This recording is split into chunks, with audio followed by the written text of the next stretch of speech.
Magandang araw mga kaibigan. Bigyan natin ng reaction opinion itong post ng Batas PH tungkol sa pahayag ni Senator Ping Lacson sa credibility ng 18 ex-Marines. Ito, title, karamihan sa 18 ex-Marines AWOL absent without official leave. Senate Blue Ribbon Committee Chairperson Ping Lacson revealed. Pasensya na kayo, medyo maingay sa location ko, may house construction. Revealed that 10 out of the 18 former Marines who allegedly delivered suitcases filled with cash to President Bongbong Marcos Jr., former House Speaker Martin Romualdez and other lawmakers had been dishonorably discharged from service due to being absent without official leave. Lacson raised concerns about the credibility of the former Marines considering the seriousness of their allegation. Okay. So, ito, na-attract ako sa comment ng isang PMR General. Contemporary ko ito. Paul Sumayo. Sabi niya, Senator Lacson, is that really your justification of not calling for an investigation that they were dishonorably discharged? Bakit si Yusek Bersamin at 5 aide ni Saldico, awol din ba sila kaya di mo rin imbestigahan? Bakit pala tinanggap yung statement ng isang convict sa impeachment complaint ni BP Sara, meaning si Ramil Madriaga? Where is fairness? Ito, where is your courage, integrity, and your loyalty to the Filipino people? Yun ang mabigat. Kapwa PMAR, nagtatanungan na. Kasi, ang values ng isang PMAR is nandyan sa kanya ang kanyang courage, ang kanyang integrity, at ang kanyang loyalty. Ang gandang tanong ito ng isang PMAR General to his kapwa PMAR General. Ito si Paul Sumayo, 1-star General ito.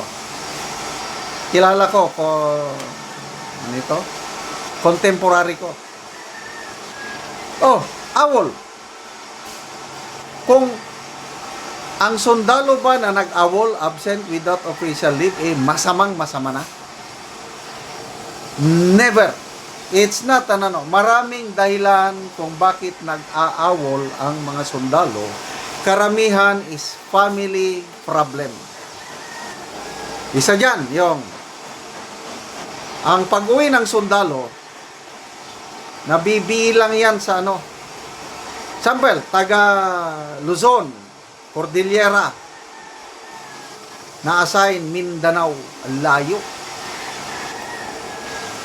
Bigyan ng RNR o Rest and Recreation, 15 days lang. Gagastos pa siya ng malaking pamasahe. Travel time niya, mauubos na ang 5 days to 1 week dahil Cordillera So, ang naiwan na lang na panahon niya sa pamilya halos 1 linggo na lang. Kung hindi niya na makayanan ang kamingaw sa Bisaya, yung ayaw niyang maiwanan yung pamilya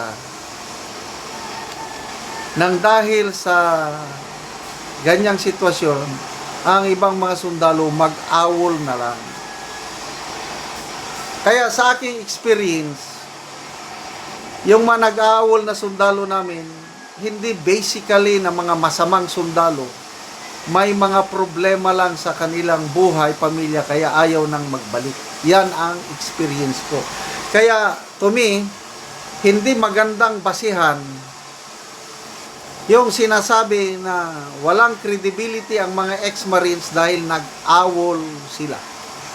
To me, it's a no, no, no. Oh, Ramil Madriaga, convicted yan ng lower courts, na-acquit lang sa Supreme Court. Inulit na naman niya yung kidnap for ransom na activities, kaya nakakulong ngayon under trial. Oh, may credibility. Oo daw, kredibilidad daw. Dahil yun ang testigo nila laban kay BP Sara. So, is there fairness? Yun ang tanong ni General Sumayo. I don't know kung may fairness pa ba. Oh, tingnan natin ang nag-react. 19,000 nag-react. 16,000 ang tumatawa. 364 ang galit. 2,700 lang ang nag-like. Oh. Comments. Bombay dahil takot ka lang dahil isa ka rin sa laanan tumanggap ng maleta. Oh. Alex Banasan, kilala ko ito, classmate ko. Dami mo palusot, Mr. Kuratong. Loyal protector ka talaga, ituloy mo lang, may dagdag mga maleta. Ito na. Flores, Bimbim, anong relevant sa awol versus maleta delivery? Correct. Oh, kaya nga nag-awol sila, wala nang trabaho. Ang isang kongresista nangangailangan ng astig na mga security. Kaysa yung, kung ako ang kongresista, kuha ko ng plain civilian, kukunin ko ang mga ex-soldiers. Oh, so what kung nag-awol? Interviewin ko. Pumasa sa standard ni Saldico, nakapasok sila. Kung masasamang tao pa yan, hindi sana tatanggapin ni Saldico. Kaya non-issue yung awol. Ang issue is, nag-deliver ba ng maleta o hindi? Yun ang issue. Isa lang mo ngayon sa investigasyon, malalaman mo kung nagsisinungaling o hindi pag i-cross-examine during hearing. Yan sana ang gustong makita ng taong bayan, kailang nakakalungkot dahil wala na, pinutol na. Wala na tayong pag-asang maimbestigahan ang aligasyon ng 18 ex-Marines. Anyway, may hangganan ang lahat. May 2028 pa. Salamat mga kaibigan sa inyong pagsubaybay sa ating channel. Nakakatulong kayo ng malaki sa tribong Talaandig ng Bukidnon dahil ang income natin sa channel na ito is pantulong po sa tribo na mimigay tayo ng libreng yero at pako para makapagpatayo sila ng mas maayos na tirahan. Panoorin nyo ang video na ito. Mong natagat ng gero.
O karon humanagyod sa pag-atop o maayo na gid nga ta.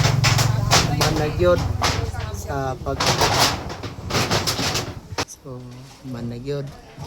Mat sa Ginoo og sa naghatag sa sin nga di na gyud mi maulanan og tungod sa among kakulang wa gyud mi nakapalit og yero kay among inadlawan 200 ra gyud kulang ra gyud sa among tasatag o sa matag adlaw nga among palitunon diri sa balay. Tungod salamat kaayo sa naghatag sa among sin og dako kay pasalamat namo sa Ginoo nga natagaan gyud mi nga di na gyud mi tuluan ani nga mong balay. Oo. So pila day ka tuig ang inyong atop bago pa nailisan? 5 years na jud ni wa na ilisan. So 5 years so bago pa na ilisan ang inyong atop so maayo na karon nga di na mo maulanan. Salamat jud Salamat kaayo. kaayo.